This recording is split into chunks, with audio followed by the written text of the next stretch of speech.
How's that? Pretty good? Put these on. Some things do change. I'm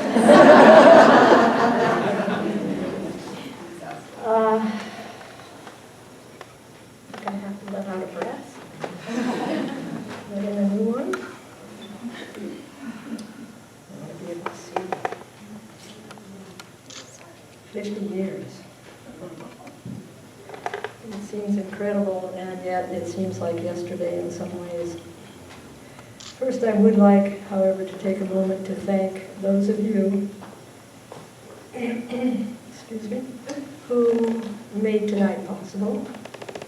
I know many people have worked very hard and very lovingly to bring this about, so I won't try to name names, except perhaps to start with Judy Stern, because I know how this all started. I was at the faculty meeting when we suddenly realized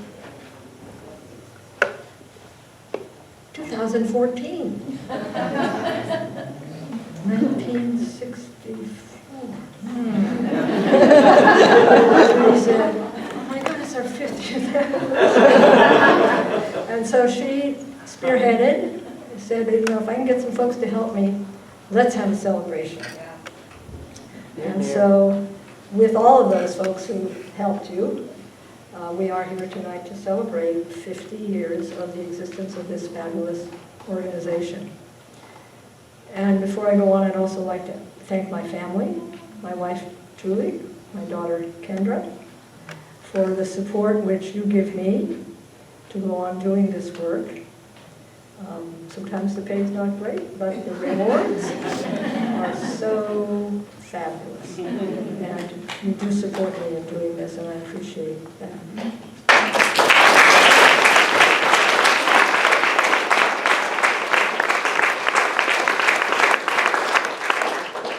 So as, oops. Hold on a sec. So Kendra always says when I want her to do something, hold on a sec. So looking back, as it were, on, as we sometimes say, the shoulders of those upon whom we stand, of course the first name that comes to my mind is Judy Leibowitz. This was really Judy's dream.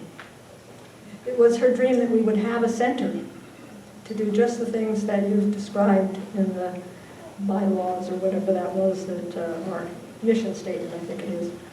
But this was her dream, that there would be a center where people could be trained in this work and where the public could learn more about this work and people could come and be enriched by this fabulous work. So for all those folks whose names Brooke read, who were there in 1964 when made this a legal possibility, that we were a non-profit organization with a name, and we even got a place to actually be in, on 83rd Street in Central Park West. 1964.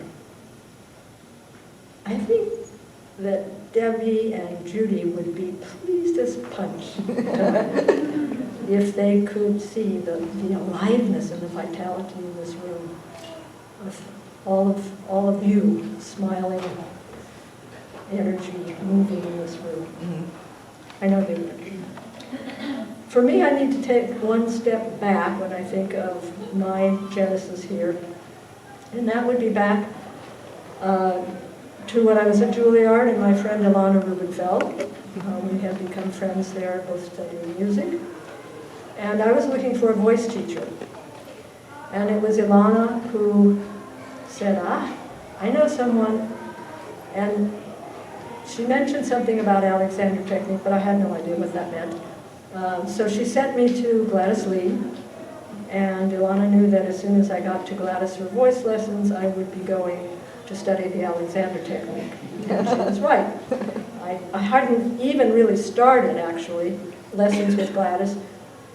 Well, I'll tell you that little story, too. So Gladys said to me, how much have you been paying for your lessons? And so I told her, for my voice lessons. And so I told her about the average that I had been spending. She said, good.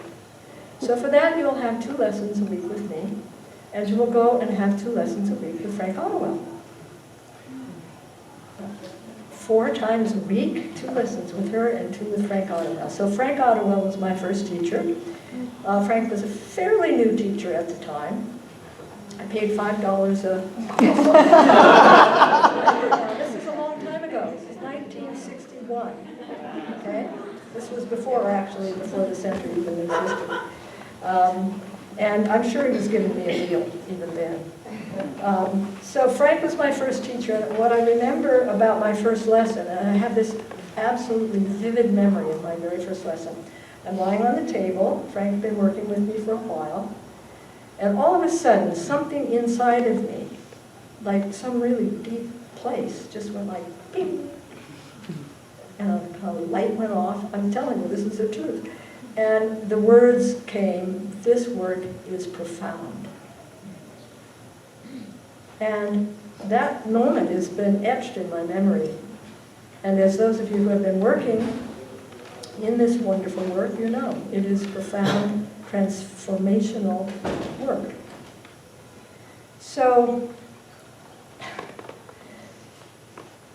I feel really honored, actually, to have been present at those early years by 1963, talking about having a center. And so I really feel honored to have been present in those early days of the forming and then the birth of this organization, which we are celebrating tonight, 50 years later. Lessons went on. Judy and Debbie and Frank were very supportive, always. I guess that's one thing I wanted to say about the word support. This organization, we're the people, we're not just an organization. We are the most supportive group of people I know. Really, I'm telling you. We have our ups, we have our downs, we have different opinions about things, but we support each other. And Judy and Debbie and Frank were all there supporting me, and Gladys, my voice teacher, who obviously had been an Alexandria student, supporting each other just all the time. So pretty soon there was nudging, the little nudging that Brooke was talking about. Well, Frank and Judy mostly kept nudging that I should train. Frankly, I had other ideas about what I thought my career was going to be. It was not where my direction was going at the time. I was trying to be a professional singer, and I didn't think I was going to get to the Met or anything, but I really wanted to have a life in music. Anyway, they pursued it, and my fascination for the work really got the best of me. So I wanted to know how this worked. How did this work? What was this? What seemed almost like magic? What was this about? So I did train, and as you know, I finished my training in 1971, and I was still singing, and I was teaching at Brooklyn College, doing lots of different things during that training. But finally made it through. But I actually wouldn't have made it through without Judy's support. I was kind of falling back in the first few terms. And one summer she just said, Oliver, let's take a few extra lessons here. And part of it was because I was really kind of scared to put my hands on people. It was a very new experience for me. And she was there, and she just kept bolstering me up, on and on and on. So, so that went on, and so she bolstered me to the extent that when she decided to retire, which she always used to say, I think when I retire, I'd really like you to take the training program. That'll be kind of fun. Judy's going to retire in 20, 30 years, and I'll be mature and all of that. So when Julie decided to retire and nudged me into becoming the director of the teacher training program, again, it was not what I had in mind. It really wasn't. I was a young teacher. I'd been teaching for almost 10 years. But for those of us who've been teaching for a while know that, that's kind of it's not a beginner, but it's kind of a place there, 10 years. Anyway, and once again, the fascination with the work and my dedication really at this point, Alexander was an enormous part of my life by then. And so I agreed. It was a huge responsibility and an honor for me to have taken over a program that Judy had directed herself, had created, had directed for all those years. So I have a little memory of how all my directorship started. Judy called me up and she said, "Why don't you come over and I'll kind of just show you what you need to do." So went over to her apartment and sat at the little kitchen table, for any of you who were ever in Judy's apartment on wherever that is, Columbus.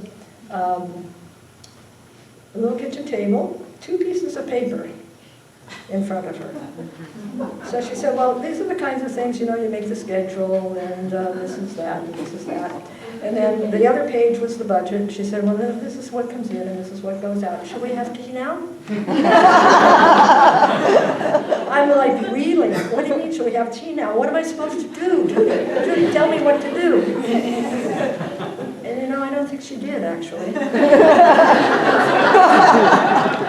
never remember her telling me what to do. So if those of you who knew Judy, remember her, she was very speedy. Whatever she did, she was thorough and she was calm, but she moved quickly. Her lessons were so that's what that little meeting was like. It was just like, okay, we did that. So the challenge for me was really to know what to do, because I had no idea, I had not a clue. However, the next little story I remember was doing the budget. Now these were numbers I had never dealt with. I'm not saying that we were a rich organization, but thousands and thousands of dollars to budget out when I was used to my, pay the phone bill, et cetera, et cetera. So I remember sitting at my Alexander table in my living room with this little handheld calculator going, "Oh, that doesn't work."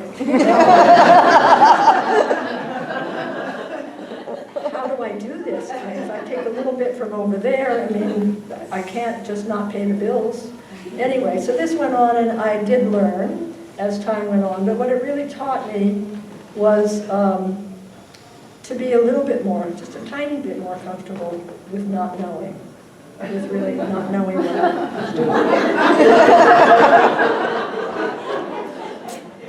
In the very beginning, I actually, what I did, I told myself that I was just a junior teacher and a paper pusher. I made the schedules, I did the budget, but Judy was still, the master teacher, which of course was totally true. But it did take me a while to really step up and realize that I needed to inhabit the role of director and in a kind of leadership role that I had been placed in. And that was quite a challenge. And it took me a while. For any of those of you who were around at the time, you may remember. It took me a while to really grow into that. Some of the challenges that come to mind when I think of those years,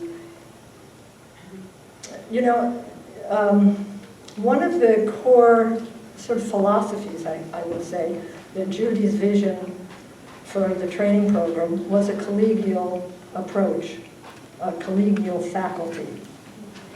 And if you've ever done any kind of work with a collegial approach, you know that it takes time, a lot of time, and a lot of nurturing.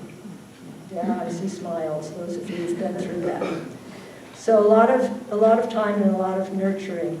And it's a unique kind of faculty that we have at ACAT. We are a collegial group, and it's challenging. It's challenging actually for the students, because that means that every week you get a number of people's ideas about what this work is and how you might look at it. And it invites you to think about what this work is for you. It's also challenging for the faculty. Did you know that? It's really challenging for us, and we come, the faculty, which has changed through the years, but generally speaking, the attitude of all of us has been through the years. We show up, we talk, we put hands on each other, we work together, we argue if we need to, and yet at the same time, this sense of support and mutual respect is always there, always. I have never, ever, I have to say this totally truthfully, ever felt disrespected in this organization by anyone. It's kind of unique, I think. It's been my only experience, but I'm imagining it feels unique. For me, the part of the challenge of the collegial faculty was continuing to help to develop a coherent faculty, to continue the spirit. And some of the things that Bill said earlier really come directly for me from Judy. The support, the seeing the vision, being there, and nurturing. And nurturing a faculty, nurturing each other, growing, developing, was a big challenge for me in those early years. I was going to say I was fairly young, but I don't know if I was young year-wise, but in that role and as an Alexander teacher, I was still fairly young. And it was a hugely wonderful growth experience for me as those years developed. So, yes. So I wanted to say a few words about what really excites me and inspires me about this organization and being here tonight to celebrate 50 years of love and devotion and inspiration that all of you, those of you who are students, those of you who are fellow trainees, those of you who are teachers, have given to this organization 50 years of love for the work and support and respect for each other. It's a passion for most of us, this work. Let's see how many of these I'll turn upside down. So I just want to mention a few things that when I think of these years and the things that have developed. I was thinking of Judy's idea of the spiral of learning.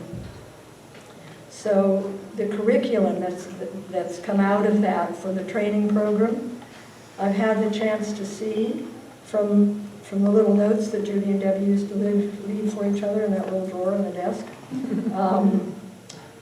to see that curriculum developed, tweaked, inspired, expanded.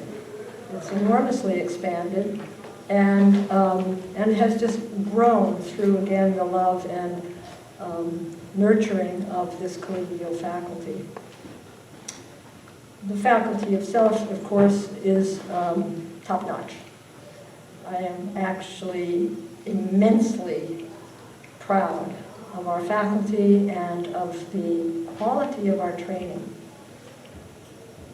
Now, and all the way back there to the beginning, even though when some of us didn't really know what we were doing.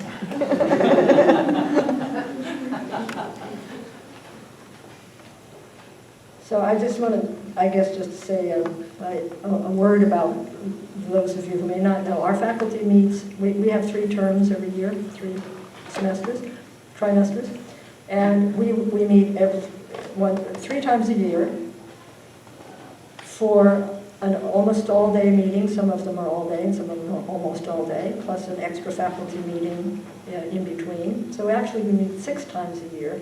We can count that up, don't we? Yeah, 6 times a year to work with each other, to share, to work on the curriculum, to hear back what our students are asking for, to try to tweak here or there if we can, if we feel that it's something that we can do to improve the program. It's extraordinary for those of you who have either been receivers of the training or have been involved in it yourself. So what else? We've changed leaderships, which you now know, 5 times, right? The 5 of us who were up before. We've actually changed our location 5 times. Anyone know that it actually turned out the same way? 83rd Street, 66th Street, the Hebrew Art School, the dance studio, and where we are now. Did I miss any? No, I think that's it. So 5 different leaderships and 5 different places. And I do have to say that when I decided to retire the first time, and I nudged Pamela to, and I have a feeling she might have felt pretty much the same way that I felt when Judy nudged me. It's like, do I really want to do this? But the thing is, we're always there for each other. And we were there together, and there was Kim, and there was that support, and then there was Joan, and there was Joan and me, and then there is now our lovely Brooke, who continues to lead us with the support of everyone. We've had our ups and downs. We've had our ups and downs in terms of numbers in our training program, and enrollment even in the organization itself. But for me, the best of all really has been seeing and taking this journey with all the people who come through the training. It's such an honor, really, to shepherd ourselves through this training. And just exactly what Bill was saying, and for me to watch you come into your own, to just grow and become teachers and go out into the world and give back to the organization, and give back to the profession, and have these wonderful new creative ideas, and all the folks who are doing the, I was going to say the electronic stuff, what do you call it? IT. Yeah. You know what I mean. That's right, that you're doing that is making this work more and more visible in the world. I'm delighted with these programs that Brooke was talking about, and also earlier Morgan. We have this postgraduate programs. We have programs for people who are just interested. We have these summer intensives. We are doing Judy's dream. We really are. I'm upside down again. What else did I want to say?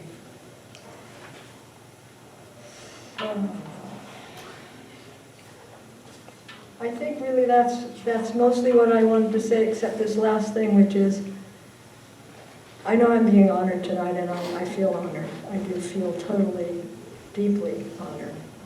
At the same time, I want to honor all of you, ACATers, you dedicated folks whose creativity, your love for the work, your passion for the work, and your mutual respect of each other for continuing to, I would say, bring a forward-looking light for this work in the world, making proud those founders who so many years ago, 50 of them, set out to do just that. So for that, I honor you, and I thank you, and I thank you for being here.